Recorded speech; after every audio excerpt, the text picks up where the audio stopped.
오늘 함께 보실 말씀은 누가복음 5장 17절에서 26절 말씀입니다. 먼저 본문을 한번 읽겠습니다. 하루는 가르치실 때 갈릴리의 각 마을과 유대와 예루살렘에서 온 바리새인과 율법 교사들이 앉았는데 병을 고치는 주의 능력이 예수와 함께 하더라. 한 중풍병자를 사람들이 침상에 메고 와서 예수 앞에 들여놓고자 하였으나 무리 때문에 메고 들어갈 길을 얻지 못한지라.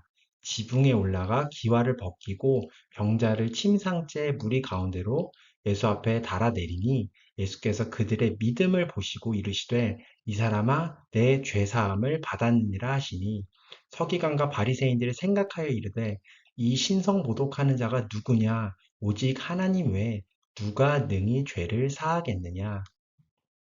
예수께서 그 생각을 아시고 대답하여 이르시되 너희 마음에 무슨 생각을 하느냐 내 죄사함을 받았느니라 하는 말과 일어나 걸어가라 하는 말이 어느 것이 쉽겠느냐. 그러나 인자가 땅에서 죄를 사하는 권세가 있는 줄을 너희로 알게 하리라 하시고 중풍병자에게 말씀하시되 내가 내게 이르노니 일어나 내 침상을 가지고 집으로 가라 하시매 그 사람이 그들 앞에서 곧 일어나 그 누웠던 것을 가지고 하나님께 영광을 돌리며 자기 집으로 돌아가니 모든 사람이 놀라 하나님께 영광을 돌리며 심히 두려워하여 이르되 오늘 우리가 놀라운 일을 보았다 하니라. 오늘 이 말씀은 예수님께서 공생의 사역 가운데 많이 하셨던 병 고치는 사역 중에 하나입니다. 그 중에서도 오늘 본문은 특별히 죄사함과 연결하여서 병 고침을 얘기하고 있는 부분이 있어서 오늘 이 본문을 통해서 죄사함과 병 고침의 은혜에 대해서 한번 나눠보려고 합니다. 먼저 본문을 보겠습니다. 5장 17절입니다. 하루는 하고 시작하고 있습니다. 이 본문이 언제 있었는지 정확하게 알려져 있지는 않지만 예수님 공생의 초기, 공생의 첫 해에 있었던 일로 알려져 있습니다. 가르치실 때라고 기록하고 있습니다. 이 본문에선 기록되어 있지 않지만 이 동일한 본문을 기록하고 있는 마가복음에서는 이게 가버나움의 한 집에서 있었던 일로 기록하고 있습니다.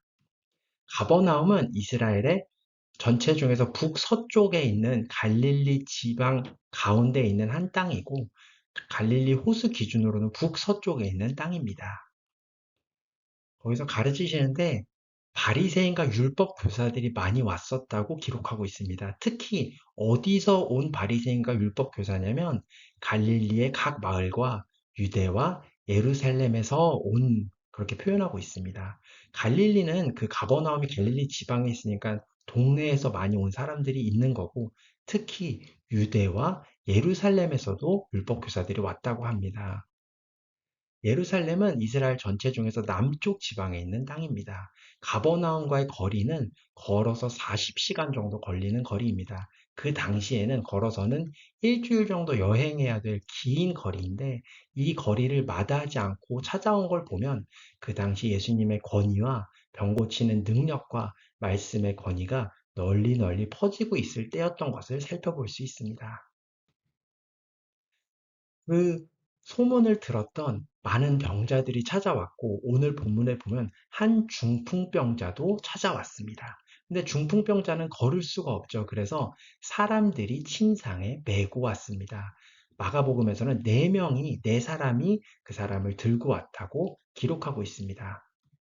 그래서 이제 예수님 앞에 그 병 고치시는 능력이 있는 거라는 소문을 있는 예수님 앞에 들여놓고자 하였지만 사람들이 너무 많았습니다. 무리 때문에 메고 들어갈 길을 얻지 못했습니다. 그래서 어떻게 할까 고민하다가 지붕에 올라가 기와를 벗기고 병자를 침상째 무리 가운데로 예수 앞에 달아 내렸다고 기록하고 있습니다.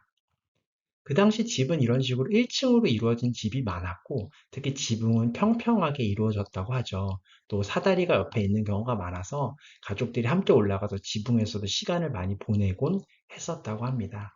이 친구들도 그렇게 해서 병자를 올려서 지붕에 올라가서 기와를 벗기고 돌도 빼내고 흙도 파고 해서 구멍을 하나 내고 그 구멍을 통해서 중풍병자를 내려서 예수님 발 앞에 가져다 놓은 겁니다. 그리고 오늘 본문에서는 예수님이 이것을 믿음이라고 평가하고 계십니다. 이렇게 예수님 앞에 찾아오는 것이 믿음이라고 평가하고 이 믿음의 결과로 예수님께서 선포하십니다. 이 사람아, 죄 사함을 받았다 하고 선포하십니다. 그래서 오늘 이 죄사함과 병고침의 은혜 첫 번째로 보고 싶은 것은 예수님은 우리의 필요를 넘치도록 채우시는 분이라는 사실입니다. 사실 이 중풍병자와 내 친구들이 가장 듣기 원했던 얘기는 죄사함보다는 일어나 걸어라, 내 병고침을 받았다 하는 얘기였습니다. 그 얘기가 가장 듣고 싶었고 예수님이 그 얘기를 해주길 바라고 있었는데 예수님은 그들의 기대와는 다를 수 있는 죄사함을 말씀하셨습니다. 왜 그러냐면 예수님께서는 그들의 가장 필요한 것이 죄사함인 것을 아셨기 때문입니다.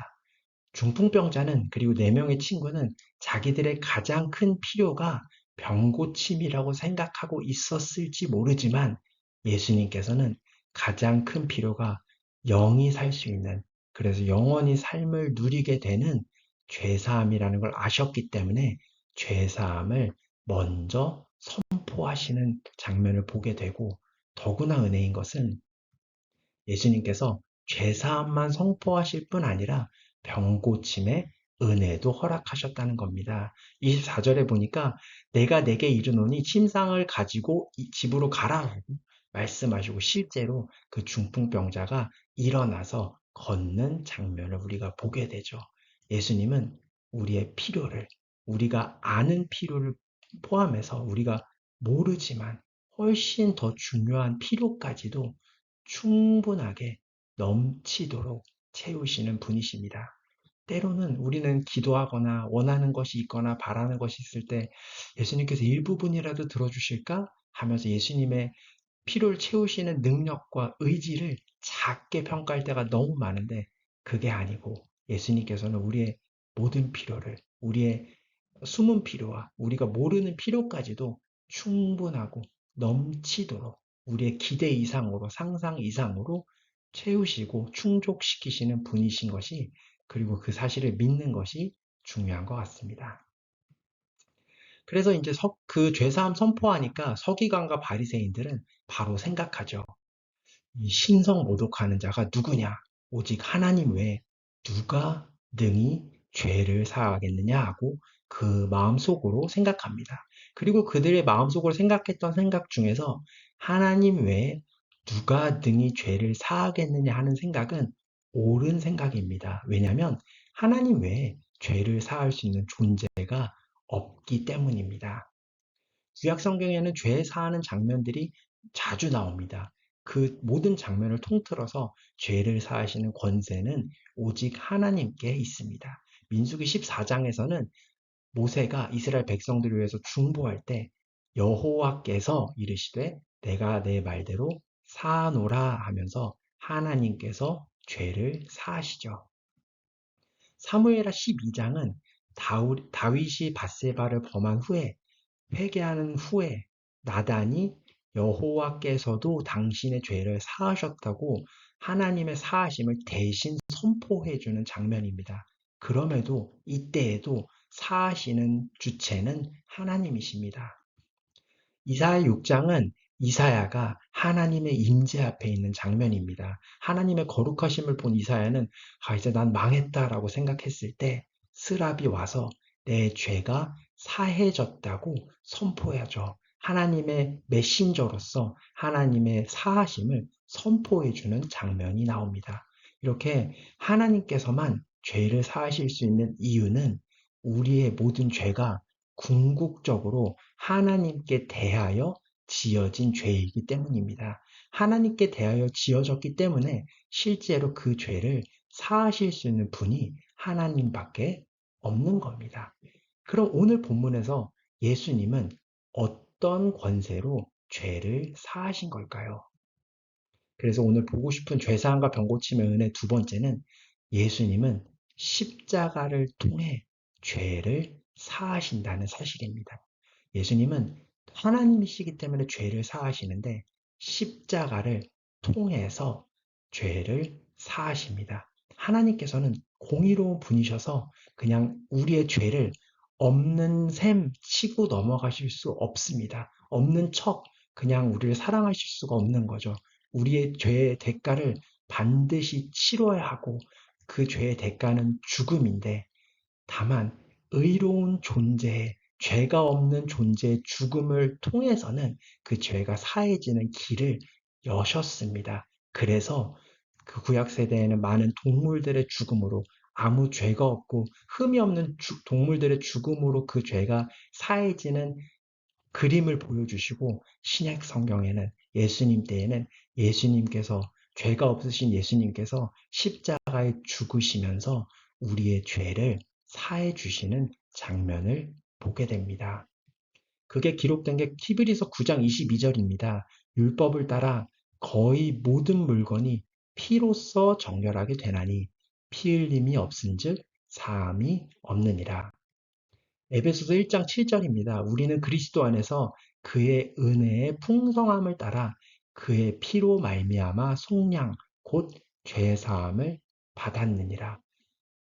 의로운 존재인 죄가 없으신 예수님께서 피 흘려 돌아가시고 죽으심으로써 그리고 다시 부활하심으로써 그 예수님을 믿는 우리에게 하나님의 구원이 있는 역사를 허락하시고 우리의 더러웠던 죄가 사해지는 역사를 허락해 주시는 것을 보게 됩니다. 예수님께서 십자가를 통해서 이 죄 사하는 권세가 있으시고 오늘 그 권세로 이 중풍병자에게 죄사함을 말씀하시는 겁니다.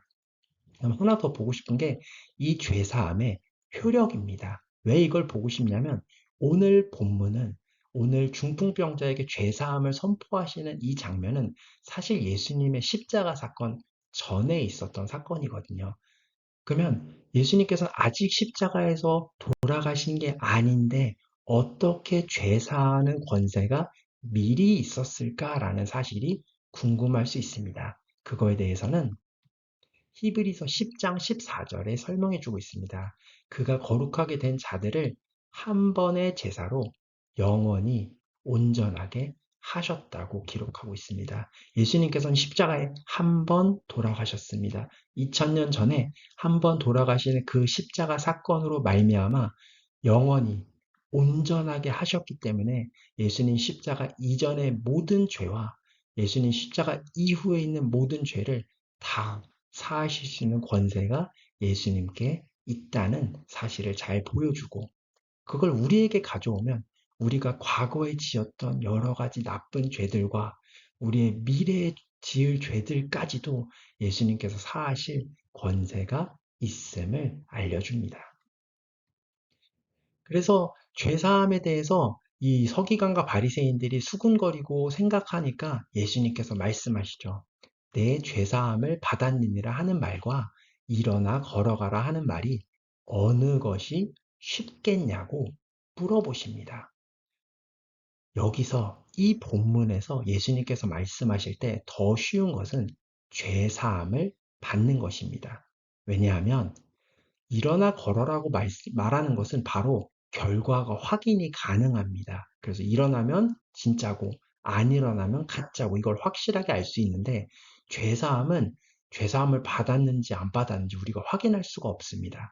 그래서 예수님께서는 눈으로 확인할 수 있는 그래서 아무나 함부로 말할 수 없는 일어나 걸어가라 하는 말을 통해서 그리고 그 말이 실현되는 것을 통해서 눈에 보이지 않지만 죄사하는 권세까지도 예수님께 있다는 사실을 보여주시는 겁니다. 그런 면에서는 죄사함을 받았다고 말하는 것이 더 쉽습니다. 그런데 실제적으로 예수님께는 둘 중에서 어떤 것이 더 쉬웠을까요? 그걸 답하기 위해서는 예수님께서는 예수님께는 둘 다 죄사함을 받는 거와 병고침을 받는 그 모든 게 십자가에서 이루어졌다는 사실을 알게 됩니다. 그래서 죄사함과 병고침의 은혜 세 번째입니다. 예수님은 십자가를 통해 병을 고치십니다.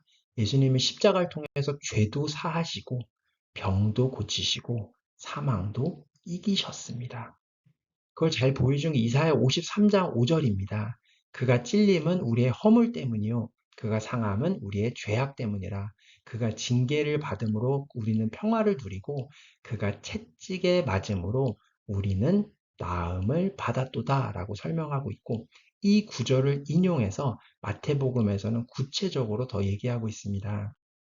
마태복음 8장 17절입니다. 이는 선지자 이사야를 통하여 하신 말씀에 우리의 연약한 것을 친히 담당하시고 병을 짊어지셨도다 함을 이루려 하심이더라 라고 말씀하고 있습니다. 예수님께서는 십자가를 통해 우리의 병을 고치십니다. 그럼 한 가지 궁금할 수 있는 게 하나님은 말씀으로 천지를 창조하셨잖아요. 그러면 병도 그냥 말씀으로 고치실 수 없었을까 하는 부분이 궁금할 수 있는데 그렇지가 않습니다. 왜냐하면 병은 죄의 결과물이기 때문입니다.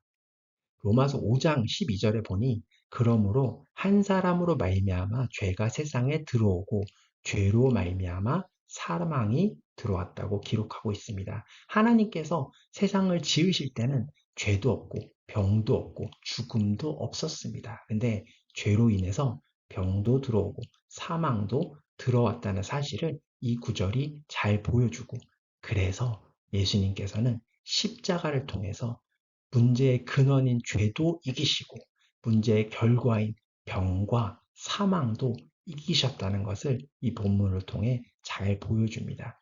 우리가 병이 걸리는 이유는 우리 자체의 죄 때문이 아니라 이 구절이 말하는 것은 전체적으로 인류의 죄 때문에 인류의 병이 왔다는 거지 각 사람의 죄로 각 사람의 병이 온 그런 인과관계가 성립하는 것은 아니고 일반 원칙으로 그렇다는 것을 이 구절이 잘 보여줍니다.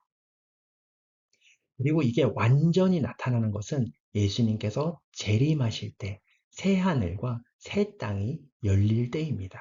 요한계시록 21장에는 예수님께서 재림하신 세상을 보여주고 있습니다. 또 내가 새 하늘과 새 땅을 보니 하고 4절에 모든 눈물을 그 눈에서 닦아주시니 다시는 사망이 없고 애통하는 것이나 곡하는 것이나 아픈 것이 다시 있지 아니하리니 처음 것들이 다 지나갔음이러라 라고 말씀하고 계십니다. 예수님께서 다시 오실 때에는 그 어떤 병과 아픈 것이 없는 육체로 우리가 다시 나온다는 것을 보여줍니다. 예수님께서 이미 십자가에서 병을 이기셨고 마지막 날에 다시 오실 때 병이 완전히 없어지는데 지금 살고 있는 세상에서는 이 긴장 상태에 살고 있을 때에는 죄도 있고 병도 있고 죽음도 있다는 것을 잘 보여줍니다. 그래서 이 긴장 상황에서 살고 있는 우리에게 필요한 네 번째 죄사함과 병고침의 은혜는 믿음으로 예수님께 나아갈 때 하나님께서 영광을 받으신다는 사실입니다.